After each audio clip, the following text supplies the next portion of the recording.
Welcome to I Caught It on Audio. This is This Song Good episode 84. In the Den.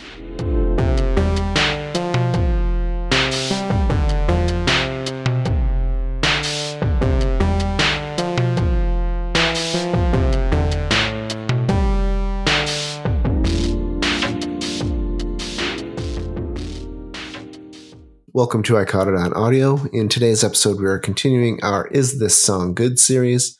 The theme this time around is One Hit Wonders, but Not the Hit. And this is our sixth and final installation in this series. I do have a little bit of business to take care of from last week. We were doing a song that Zach picked called Reach the Beach by The Fix. And I hadn't given my final verdict yet because I felt like I needed to spend a little bit more time with it. You can go listen to that full episode for all the details. But I am going to add it to the yes list because I spent some more time with it and it has definitely grown on me. So nice. The Fix will appear on the 64 Tacos Approved playlist. With that done, Dan, why don't you tell us what we're talking about today? Well, the band I selected for this theme is the band Hum, which if you were around in the mid-90s, I think around 95 or so, you would have known from their song Stars, which I don't know that was a massive hit. I loved it. It was big enough. But it was certainly on the radio quite a bit for at least that year. Oh, let's see, peaked at number 11 on the Hot Modern Rock tracks and 28 on Hot Mainstream Rock tracks. Yeah, okay. That's pretty big. Yeah. And that's probably the only song you heard from them unless you went out and bought an album because I know there were other singles, but they did not make a dent in the radio play. And neither did their follow-up album, Downward is Heavenward. And then we heard nothing as far as new music from them for 22 years. And then they came back with an album called Inlet in 2020 with, well, basically their classic lineup, the lineup that was in place when Stars was released.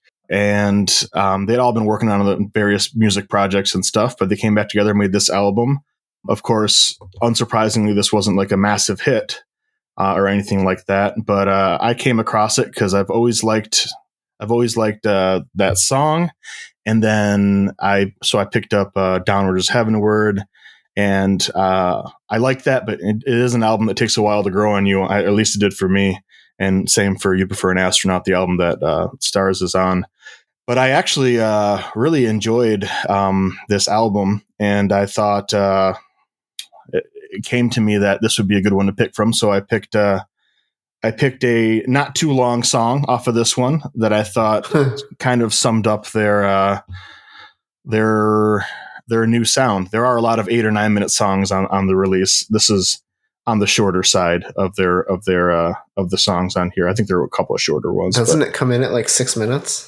Mm-hmm. Yep. Okay. And there 6 minutes, 45 seconds. There are 3 shorter songs, but there are 4 longer songs on the 8-track album. Yes. So the short song is a matter of perspective. Yeah, here. Relatively within this album, not within the context of. I believe I said shorter songs, not short songs. They've definitely shifted a little bit. They are recognizably Hum still, but they feel a little more like an out and out shoegaze band, if a heavy one at that. But they there's a lot more sort of pure wall of sound stuff. So I chose In the Den, because I just thought it was a reasonably catchy, reasonably short for the relative to the album, and I quite like the vocal performance on it too.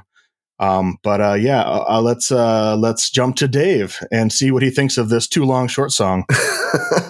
Well, I have this problem where when you tell me you're gonna talk about Hum, I think of the Blur song. What is it, track 2 or something like that? Song 2. And for some reason, when I think of Hum, I think of that song, even though I know that Blur is the artist that does track 2 or song 2. So I was very confused why we had a nearly 30-minute long song here. It isn't even 7 minutes. That's not that long. And I know it's only longer. It's only a minute longer than Bohemian Rhapsody, which was, criminally long for. It's 3 minutes shorter than Dry County, one of the best songs ever written by Bon Jovi. One thing this song is not is short. I'll just leave it at that. And I was very confused because why are we going from a band that had a 2-minute song, which was my fault, of course. Once I realized that it was the band that sang Stars, I was like, oh, this makes a little bit more sense, both lengthwise and sonically. I don't know why I confused those two, but I like the song a lot. Perhaps my only complaint is that it is too long. I don't know why we need a 1.5 minute intro of the melody that then persists for the remainder of the 5 minutes of the song. I think and then there's another 1.5 minutes of the end of them just again doing that same melody. It's definitely bookended with an intro and an outro. But and there's nothing wrong with that melody. I enjoy it, but I don't need. I mean, it's 4 bars repeated twice at the beginning and then also at the end, and it's just why are we doing this so many times? But I mean, that aside, I love the wall of sound that you get in this one. It's a lot of fun. It reminds me of the good old days with the grunge bands, and I'm glad to hear that someone is doing that again in modern music. in this century. The vocals are cool. I enjoyed them, even though they're a little fuzzy and hard to hear. But again, that harkens back to the my love of grunge music. And I thought it was really good, if not a little too long. Zach, what did you think of this one? I've always been a huge fan of shoegaze, and I will continue to be a huge fan of shoegaze. I just want to say for the record that I don't know what words you're saying right now. Okay. Those are two words that Dave knows. I know both of those words independently. Yeah. And I'm not sure what the sexuality of footwear has to do with any of this. But yeah, what about shoe lesbians, Zach? Are you into shoe lesbians? I support them no matter what. That genre of music is very unique in that it is very noisy, but it also manages to take the wall of noise sound and kind of make it dreamy in certain ways. And in some ways, when I'm listening to that type of music, it makes me feel kind of like this elevated high almost. And that's one of the things I really like about it. And this definitely falls into that category. This is interesting because it reminds me a lot of that one band called Have a Nice Life that we did the I Don't Love song for earlier on. Which was great. Because there's this sort of shoegaze adjacent genre that's much more heavier, that kind of like mixes metal, post-rock, post-hardcore, all these different genres that people will throw out there. But in the end, it's a lot of noise, if you will, and a lot of reverb a lot of times. But I do like how this genre mixes the noise and like the distortion on the guitars with the more ethereal kind of moody melodic stuff. And this one does that very, very well. I like how it has the sort of hypnotic driving of the drums, and during the verses, you've got the really, really tight guitar, and it kind of chug. It doesn't really. I can't think of a different word for chug, but it's got that sort of like droning distortion. But I love how it releases on like the second snare hit of the bar, so it's kind of like. And so it just kind of like has that really hypnotic feel to it.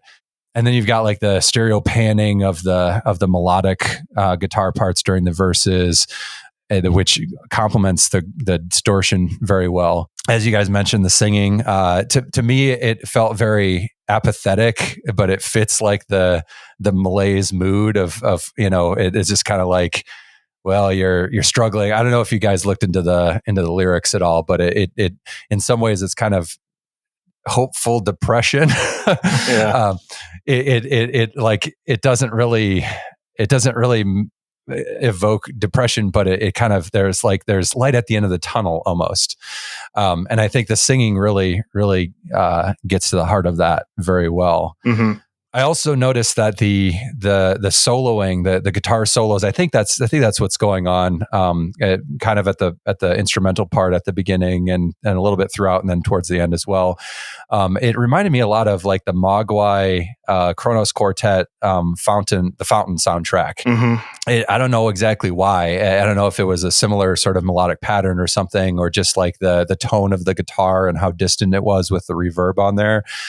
But I really enjoyed that as well. I think the only thing that I would say that I didn't like about it was I think the drums were a little too sharp sounding, a little too upfront in the mix. I think the snare in particular, there were times where I was like, can you dial that back a little bit? Like, it doesn't need to be so, I mean, if to me, that's why I use the word sharp, because it felt like it was kind of stabbing me with the snare hits. But that being said, like, it wasn't hugely problematic. It was just something that I noticed that production wise, I would have liked the drums to be a little bit more soft and down in it. Like they don't need to be so soft like they're just some sort of really distant indie garage kid or something like that. I felt like they were going a little too hard on the metal aspect of the drums, and that was my only real complaint about it. But I don't think it detracted hugely from the song necessarily. Yeah, that didn't bother me, the drums. I actually quite liked it when it goes to the double time in the sort of pre-chorus. But, to each his own, right? But yeah, I didn't really think of that as a problem. Maybe now I'll listen to it and be like, "Oh, Zach's right. It's terrible." But it that occurred to me once. I was just like, "Oh, this is great." I think that might be partly because in the realm of shoegaze, drums are often not as present. Yeah. So maybe it's, that combination makes more sense to you. I think you listen to a good deal more shoegaze. Yes. Shoegaze, Dave, just and for anyone who's listening who isn't familiar with it, is thus called because it's basically a wall of guitar pedals and noise, and the band members were always on stage staring at their shoes as they were adjusting their pedals and all this other stuff. So it's a very sort of atmospheric, real wall of sound genre. And I never really thought of the old Hum albums as that, but I can kind of see it now. This is just a lot more that way. And I would say the interesting thing about the vocals is his style is really detached. It's very similar on Stars and every song I've heard by Hum. It's like he's just sort of almost in a monotone narrating things. And it's interesting to have that contrast with the music going on behind it. But I do think it's really effective. Mm-hmm. Like when he says the line, "Is the signal to my return?" Oh, he like actually jumps up and does something, and you're like, like that, it really actually is effective. Yeah, because it's often so sort of kind of calm and sort of almost narcotic in its distance. But it's just an interesting band, and it's interesting to me how over 20 years later, 25 years since they last.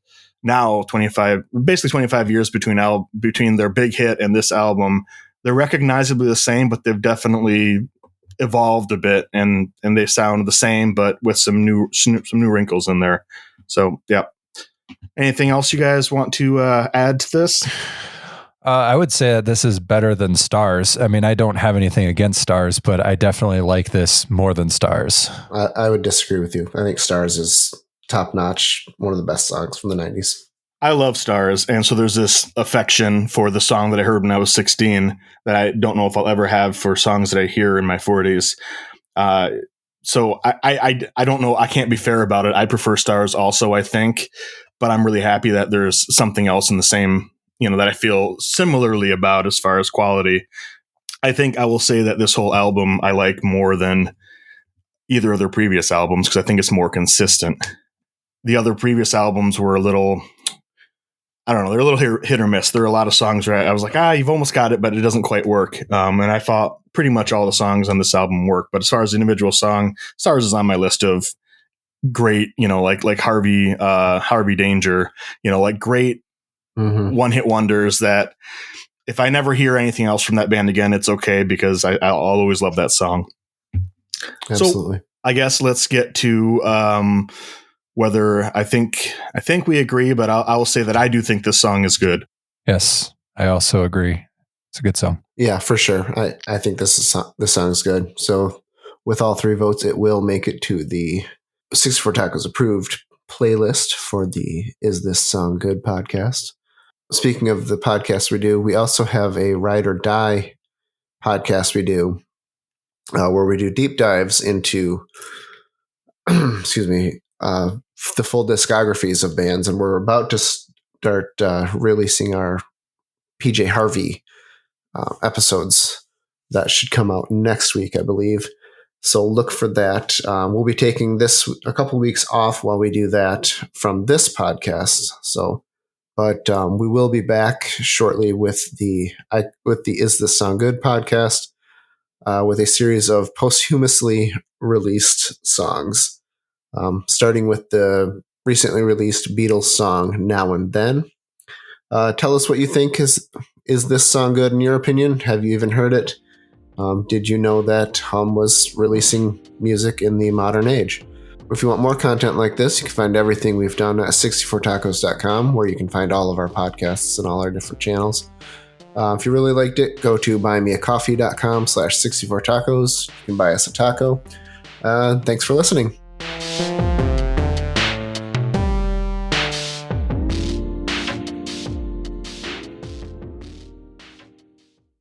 I caught it on audio.